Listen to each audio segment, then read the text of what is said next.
1. E aí eu vou dar um exemplo para vocês. Antes de sair pensando em algo muito mirabolante para executar, para resolver aquilo, primeira coisa, pensa com muita clareza qual o problema que vocês têm na mão. Eu vou dar um exemplo que a gente viveu há um tempo atrás na pastelaria, já faz alguns anos. A gente tem uma pastelaria, né, eu e meu marido. E para isso sim, eu sou psicóloga tendo empresas. Eu vou dar um exemplo que fica muito nítido, assim. Mas isso serve para qualquer coisa. Eu tenho que pagar os boletos da semana e não tenho dinheiro. Não tem dinheiro. Então, esse poderia ser o problema. A gente precisa ter muita clareza do problema. Primeira coisa, tá? Clareza do quê, né, Ju? Entender de onde vem esse problema, qual foi a causa, faz quanto tempo que ele tá assim, onde que ele mais traz prejuízo, onde ele mais incomoda, o que realmente é esse problema, porque às vezes a gente enxerga a consequência do problema e não o problema real. Então, pensar muito sobre o problema. Eu vou contar para vocês. A gente fazia pastel lá na pastelaria, e o nosso pastel é um buffet de pastel, né? Então a gente não tem pastel pronto, a pessoa chega lá, monta o pastel na hora, bota os ingredientes, a gente, né, monta para ele vai escolhendo, a gente fecha no carretilha, né? E sobrava as massinhas quando tu corta o pastel. Tu corta o pastel, sobra uma massinha, né? Porque tu lacra ele e sobra um pedacinho. Então, na época, assim, que a gente fechava os pastéis e sobrava no fim da noite mais ou menos uns 3 quilos dessa massinha, da bordinha do pastel. Fechava aquela bordinha, a princípio não servia para nada, né? E aquela bordinha ia para um balde que depois meu marido pegava uma por uma, limpava para tirar o queijo que tivesse ficado um pedacinho, um pouquinho de tempero, orégano, essas coisas, ele limpava tudo e jogava no cilindro de novo e cilindrava. Ele levava às vezes 2 horas para conseguir fazer isso. E ele tinha uma raiva de fazer, e realmente, assim, porque era muito chato fazer, né? Ele tinha muita raiva, porque principalmente aquilo era praticamente fora, era desperdício, porque aquilo fechava o pastel e o cliente não pagava o nosso pastel por peso. E aí ele dizia, gente, tirem a bordinha bem fininha, quando cortar, corta bem rente ao fim da massa, para ficar uma tirinha bem fininha, para a gente ganhar mais no pastel, que é pastel, né, perde menos. E era uma briga eterna com os funcionários, porque querendo ou não, o funcionário, por melhor que ele te ouça, ele vai ouvir muito o cliente também, ele não vai ir contra o cliente.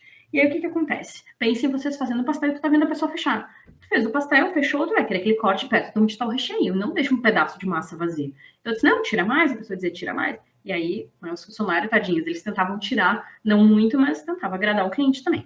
E era uma briga eterna, uma briga. E meu marido enchendo o saco por causa dessas tirinhas do pastel que ficava grossa demais, enfim. Então, assim, a primeira coisa que você tem que fazer é pensar qual é o real problema de vocês, tá? Onde que isso toca. Então, no caso da gente, na pastelaria, a gente perdia, né? Era desperdício, porque a gente deixava de vender aquela massinha que estava sobrando. E aí, fora isso, a gente tinha todo o estresse com os funcionários, ele brigava porque ele dizia que ele não era ouvido, que ele sempre falava que ficava grossa, mas nunca ia resolver esse problema, porque sempre tinha que cortar a tirinha, né? Sempre tinha que lacrar bastante. Tá. Passo 2. Pensem nas limitações de vocês. O que impediu vocês, até segundos atrás, porque vocês já começaram a mexer, então, né? O que impediu vocês até 2 segundos atrás de resolver esse problema? Por que esse problema não foi resolvido ainda? Pense nas limitações. As limitações podem ser por falta de dinheiro. Eu não fiz porque tem que fazer outra coisa, não tem dinheiro, ou porque eu não tive tempo de olhar para isso, ou porque eu não tenho gente qualificada para fazer isso, ou de repente eu não sou a pessoa qualificada para fazer isso, me falta competência, enfim. Pensem, tá? No nosso caso, segundo meu marido, o problema era porque os funcionários não seguiam o procedimento, que era cortar a tirinha o mais fina possível. Só que, em contrapartida, a gente tinha um outro problema, que era o cliente reclamar quando ficava muito larga o espaço só de massa do pastel. Ele queria mais rente do recheio. Então, qual era a limitação que a gente tinha? Exatamente essa. De um lado, a gente queria agradar o cliente, do outro lado, a gente queria ter dinheiro, né? Então, a gente não resolvia, porque a gente ficava presa nesses dois. E agora, né? Se eu tiro como tem que tirar, o cliente vai ficar insatisfeito, isso é um problema. Ou eu tiro como ele quer, e aí eu vou ter um problema porque eu vou perder mais. Tá. E agora, terceiro passo, desculpa. Botem aí, mais importante de todos. O que vocês gostariam de ter no lugar desse problema? Qual é o desejo de vocês em relação a esse problema? O que deveria acontecer para vocês não terem mais reclamação, assim, não se queixar mais? Esse é o terceiro ponto. É como se pensasse assim, qual é o objetivo, então? No nosso caso, era diminuir o desperdício. Né? Meu marido não queria mais perder aquela massa, porque ele não queria mais perder tempo, tendo que limpar a massa e cilindrar de novo, fazer de novo massa, tá? Então, era diminuir o desperdício. Então, qualquer solução, e agora, mulheres, críticas, tem que ser uma solução perfeita. Ouvi isso ontem ainda. Uma cliente minha disse, não, mas eu preciso isso. Não precisa, tu precisa atingir o objetivo, tá? Então, botem na cabeça de vocês, qual é o objetivo? No nosso caso, diminuir o desperdício. Esse é o objetivo. Então, agora, a gente vai começar a pensar sobre como atingir o objetivo. Nesse caso, né, seria como diminuir o nosso desperdício da massinha que sobra. Ponto 4. Ponto 4 bom, né? Ponto 4. Não pensem sobre ainda. Saiam fora. Esqueçam o problema. As melhores soluções surgem quando a gente não está pensando no problema.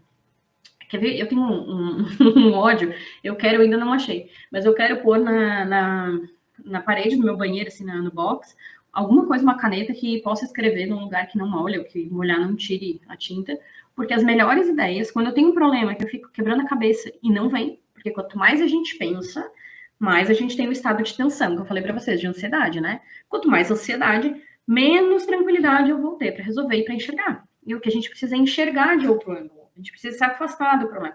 Então, vai tomar banho. Sempre que eu tô no banho, surge alguma ideia para mim. Para mim, o banho funciona. Para vocês, cada uma vai ter um jeito dessa ideia surgir. Pode ser muitas vezes caminhando. Isso é bem comum de acontecer. Então, assim, tá em cima do banho. Para um pouco. Tira 10 minutos, vai dar 2 voltas na quadra. Funciona, tá? Não é palhaçada. Tem volta na quadra. Sai um pouquinho, dá uma volta de carro, vai fazer outra coisa. Mas não na tensão. Sai fora, assim. Acontece também bastante comigo. Eu tô dentro do carro dirigindo, daqui a pouco vem uma ideia. Então, assim, saiam. Vocês entenderam o problema, vocês identificaram qual é a limitação de vocês, o porquê que o problema não foi feito, e tu já sabe o que tu quer no lugar. Então, agora é a hora de te afastar. Te afasta do problema, porque ele vai aparecer, a solução. Passo 5, vamos lá. Já se afastou, muito provavelmente. Já começou a funcionar ali a questão da leveza, criatividade lá, que eu falei das crianças desde pequenininho, já começou a entrar em cena quando a gente se afasta da pressão, né? Então agora é hora de conversar com as pessoas, tá?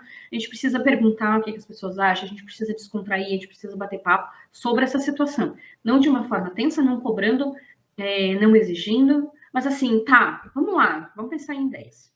Quem não consegue fazer isso espontaneamente, tem uma ferramenta que ela é muito boa, que é o brainstorming. Como que funciona? A gente pede, tipo, tu pega uma folha, bem normal, pega uma folha e escreve o problema, assim, como diminuir o desperdício das tirinhas do pastel. Vamos supor que fosse esse problema. E tu bota em várias cadeiras, tipo, a folha fica aqui e várias folhas com uma folha em cada cadeira e cada pessoa numa cadeira. E aí, cada pessoa que vai saindo dali, senta na do colega, lê o que o colega escreveu e completa atrás. Sai e vai atrás, sai e vai atrás. Ou tu pode também abrir para discussão, brainstorming também. Ó, o que vocês acham que a gente pode fazer para resolver esse problema? Pá, e joga. O que não pode acontecer nesse momento de ideias? Não pode ter censura, não pode ter cobrança, não pode, não, nada a ver. Porque muitas vezes o que nos impede de pensar em possibilidades é a nossa cobrança interna de achar que está errado. E aí a gente nem pensa e nem tenta e nem fala. Então esse é o momento para a gente tirar toda a tensão de lado. Não tem resposta ruim. Vai vir as coisas mais loucas do mundo. Deixa virar, sei lá, chamar um ET com uma tecnologia ultrassônica. Deixa por qualquer coisa. Vale qualquer coisa. Seja falado, e aí alguém tem que ir anotando essas ideias, ou seja nesses papelzinhos que a pessoa vai escrevendo do colega. E aí vários escrevem em várias folhas, porque um lendo do outro vai trazendo mais possibilidades, tá? Não dá para fazer desses dois jeitos. Mas por que o brainstorm, né? Porque é para levantar a possibilidade de criar junto. Aí vai melhorando. Feito isso, eu garanto para vocês que muita coisa boa vai surgir. Só para vocês terem noção, aí nada a ver com nada, assim. Mas uma vez eu fiz isso com meus funcionários lá da pastelaria e eu não lembro qual era a pergunta, assim, qual era o problema que a gente estava resolvendo. Eu sei que uma delas deu a ideia assim, a gente podia fazer uma parceria com a academia. A gente vende pastel. Tipo, como que eu vou fazer uma parceria com a academia? Se as pessoas vão para academia para, tipo, malhar, né? Ficar saudável, a gente vende pastel, não faz sentido. Aí, só que eu tô censurando, não pode, né? Nessa hora tem que deixar fluir. E elas falaram assim, muitas pessoas daquela academia ali na esquina, eles saem de lá do treino e vêm comer aqui. Pois a gente fez uma parceria com a academia uma vez e a gente teve muito cliente. Então, assim, uma coisa mais aleatória do mundo, às vezes, pode ser uma baita de uma sacada, tá? Enfim, então fizeram brainstorm, pegou um monte de ideia, agora é a hora de separar, agora a gente vai avaliar mesmo quais são as melhores ideias, agora é a hora da gente escolher o que né, faz mais sentido. Então escolhe uma, ou dá para, em cima de várias, montar uma, tá? Então vocês vão tirar dali aquilo que faz mais sentido. Esse é o passo 6. Vamos para o 7. Então agora é hora de planejar. Aí começa já a doer, agora já começa assim, não, mas nem deu tempo ainda, calma, não, mas vamos olhar, mas eu não... Calma, gente, é só planejar, só vai para o papel. Então não tem nada de errado até agora. Vocês só vão desenhar um plano. Ainda não é nada que vai, tipo, causar um estrago ou que vai ter um custo, tá? Calma. Então, vocês vão pegar aquela ideia, uma ou duas ideias, mas que seja um só, pode juntar várias no mesmo, mas uma ideia para resolver o problema que a gente levantou lá atrás, tá? Para chegar no objetivo que a gente criou no passo 3. E aí vai montar esse projetinho, vamos dizer assim, né? Vai criar um planejamento. Então, o que vocês vão fazer? Como que isso vai ser executado? Quem vai executar? Qual vai ser o passo a passo para chegar no fim dessa execução? Quem vai estar em cada passo a passo? Quanto vai custar? Porque aí, feito esse plano, isso é uma coisa que tu fala assim, 2 horas, no máximo, nem isso, 1 hora. Tu senta e bota no papel. Fazendo isso, tu já consegue identificar se vale a pena, se não vale. E aí eu não quero que vocês desistam. Lembra que eu falei lá no início, quando a gente está desesperado, desistir não é opção. Até porque se der tudo errado, ainda assim a empresa está no nome de vocês. Então vocês precisam ir até o fim e lidar com isso, tá? Então tá, pegou lá, tá fazendo o plano, montou tudo. Ah, mas isso aqui eu tô vendo que tem um custo muito alto. Beleza. Então aqui já é o ponto para pensar numa melhoria. E vai melhorando.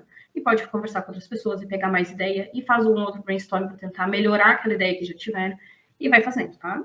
Isso é o planejamento, que é o passo 7. No fim, vai para o passo 8. Então, no passo 8 é só mostrar o que aconteceu e perguntar se as pessoas topam fazer. Isso eu tô pensando na empresa, né? Ah, Ju, mas eu trabalho sozinha. Mesmo que trabalhe sozinha, ainda assim tu vai precisar de ajuda, porque muitas vezes não depende só da gente, uma mudança. Ah, vai depender, sei lá, de algum fornecedor, vai depender, sei lá, às vezes vai fazer um marketing, eu vou precisar de alguém para fazer uma divulgação. Pensa numa estratégia, quem seria essa pessoa, mostra esse projetinho se as pessoas topam. Conseguiu que as pessoas topassem, conseguiu juntar essa força, aí tem que executar, né? Aí, então o passo 9 é executar.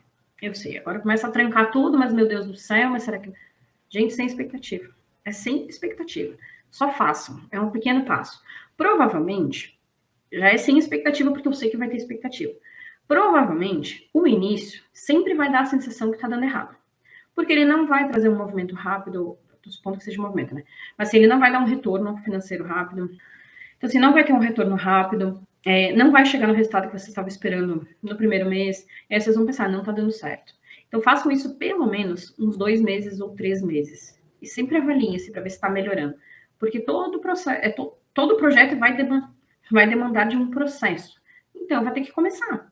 O resultado vai vir mais lá no meio, que já está tudo mais rodando, né? Então, tudo mais fluindo, assim. Antes, tudo meio truncado. Mas não desistam, experimentem mais de um mês. Ah, já deu um resultadinho? Mais um pouquinho, tá? Executem. Ah, mas alguma coisa não saiu tão bem como eu gostaria. Ajusta.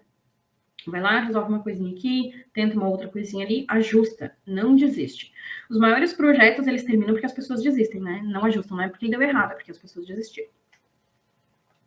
E no fim, o último passo de todos é tu não precisa mais aceitar o desespero. Quando tu perceber que tu tá desesperada, o que tu vai fazer? Tu vai pegar o passo a passo desde o número 1 novamente. E assim tu vai fazendo um ciclo para não ficar presa no desespero. Eu falei que o desespero era um tabu, né? Parece que a gente só se desespera, meu Deus, uma vez na vida, quando algo tá tudo ruim. Não. Na verdade, acontece pequenos desesperozinhos toda semana. Então, sempre que isso acontecer, siga um passo a passo, do número 1 até fechar o ciclo. Porque isso vai deixando vocês mais treinadas a lidar com o imprevisto e deixa vocês mais afiadas para não entrar num estado emocional ruim que possa atrapalhar o dia a dia de vocês. Acho que é isso, acho que era esse o recado. Não sei se ficou claro, enfim. Mas se vocês gostaram, alguém está precisando disso, escreve depois para mim, espero que a gente envia o passo a passo para vocês. A ideia não é complicar, mas é trazer de uma forma mais prática, algo para resolver de uma maneira bem fácil. Você falou, não terminei. Deixa eu contar para vocês como é que a gente resolveu as tirinhas. Obrigada, esqueci. Aí a gente fez uma reunião com os funcionários, tudo certinho, como que a gente ia fazer para diminuir o desperdício, visto que quanto mais eu cortasse, eu atendia a necessidade do cliente, mas quanto menos eu cortasse, eu atendia a demanda de vender mais, né? E a gente fez uma reunião e um funcionário trouxe, sem a menor pretensão de ser um resultado maravilhoso. Ele simplesmente falou assim, e se a gente pesar com as tirinhas? E aí, tipo, né, meu Deus, como é que a gente vai pesar com as tirinhas? Tipo, a gente corta, vai descartar o negócio, o cliente vai pagar. Ele falou, não, frita as tirinhas. E eu não tenho aqui para mostrar para vocês. Tinha até ontem, ele tava um pastelzinho aqui. Mas a gente começou a fritar as tirinhas. Então ele ficou tipo uns palitinhos de massinha de pastel, bem fininho, durinho. E aí a pessoa hoje come com molho, né? Bota maionese caseira. E detalhe, hoje não só o cliente paga o pastel inteiro, porque a gente não tira mais as tirinhas, a gente fecha o pastel e deixa pesado com as tirinhas, só que a gente frita, dá para ele comer. Como tem gente que procura a pastelaria para comprar tirinha. Eles compram um pacote de tirinha. Então hoje não só a tirinha vendida no pastel, como ela virou um produto, né? Então, assim, uma coisa que era um desespero, um sofrimento, não só se tornou lucro, e a gente resolveu 100% nessa situação, porque a gente começou a vender a tirinha junto, né? A gente ganhou tempo, a gente ganhou dinheiro, e o cliente ainda ficou feliz porque ganhou a tirinha para comer. Eles adoram as tirinhas, eles adoram. Eles sempre falam, tipo, ali é o único lugar que eles conhecem que a pessoa come pastel e mais a tirinha. Eles acham, assim, que é uma grande vantagem para eles. Mal eles sabem que, na verdade, aquela tirinha era um problemão pra gente. E eles amam. E aí, tu vê, foi de uma ideia sem nenhuma pretensão. E foi um colaborador nosso que fez. Então, e era uma situação muito difícil de resolver. De muito tempo a gente quebrando a cabeça. Então tá, acho que agora é isso, né? Né, Mi? Então, se alguém quiser, grita lá no direct, fala lá que tá no desespero que a gente manda o passo a passo. E eu desejo por aí que vocês coloquem em prática as ações para a gente conseguir trazer mais resultado para as empresas do Brasil. Tá bom? Um beijo. Até mais.